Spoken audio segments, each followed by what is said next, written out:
Ja, jag heter Stefan Andersson, jobbar som motorjournalist. Brukar säga motorjournalist på tunga sidan, lastbilar. Provkör, skriver om och gör bedömningar. Det har jag hållit på med nu i drygt 25 år. De senaste 25 åren så har jag kört en hel del lastbilar på en egen komponerad provrunda på 28 mil.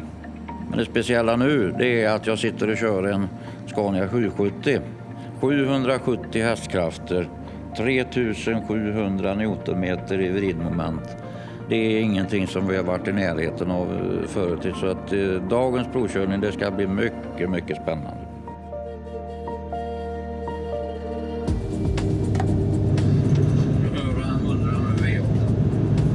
Jag hör med en gång med 770 här att det är en helt annan ton i motorn. Det hörs ju den gamla V8. Det här är ju helt underbart. Jag har ju även kört veteranare på den här sträckan. Och det här är otroligt för det här ljudet det har jag inte hört sedan dess. Det mullrar ju. Ja, det är fantastiskt det här. Jag känner med en gång att styrkan är med oss.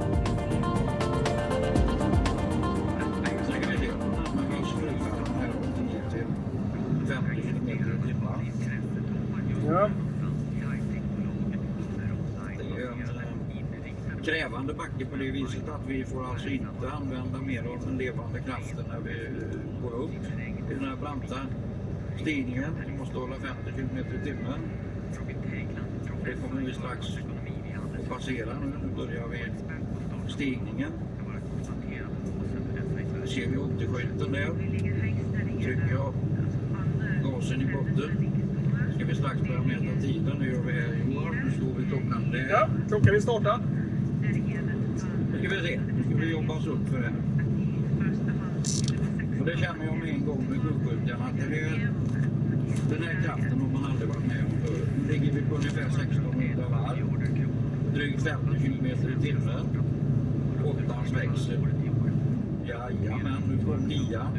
Vi gick ner till 1500 varv. Vi har fortfarande mycket god kraft. Ligger i 6 km i timmen. Och går det lite upp för igen och kommer att gå ner i hastighet. I alla fall så är jag van att det kommer, nej vi går inte ner i hastighet. Det är någonting som jag har upplevt med alla bilar tidigare att vi sänker, här ökar vi ligger på 62 kilometer, snart närmar vi oss Stockholms klockan. Ska vi strax stänga av klockan, det gör vi här Johan. Då ställer jag frågan, hur snabbt gick backen? Nu fick jag det till 01.19 här. Det var skillnad där Johan. Ja, eller hur? Visst är det enormt?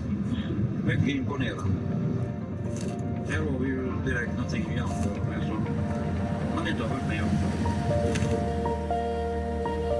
Ja, Johan Turesson som jag har med mig i hytten idag är ju den som kan bilarna ordentligt. Hans uppgift är att tala om för oss vad det är som är nytt och vad utvecklingen består av. Sen är det vi som gör bedömningar och så vidare.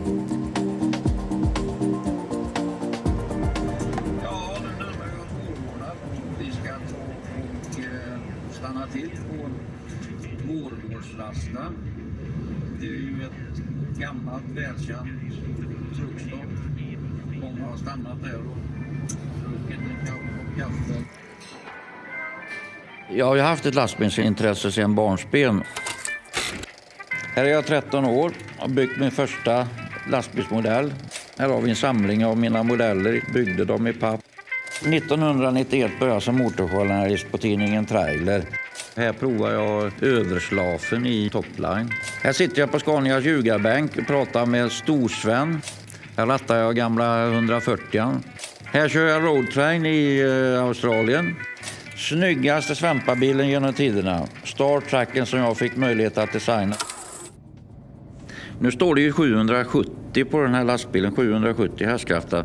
Men man ska sätta det här i förhållande till vridmoment. Det pratar man inte lika mycket om som hästkrafterna.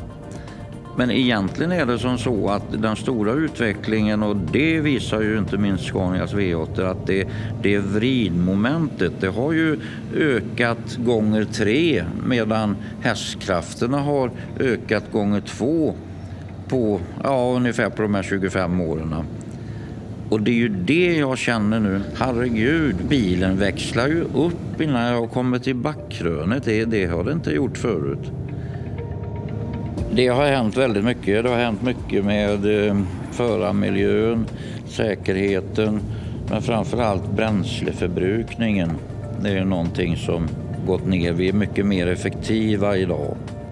Det har alltså stegvis utvecklats på ett sätt som att om de frågade mig för 25 år sedan vad som skulle hända med den här automatväxlingen idag, jag kunde ju inte ha drömt om att det skulle bli på det här viset.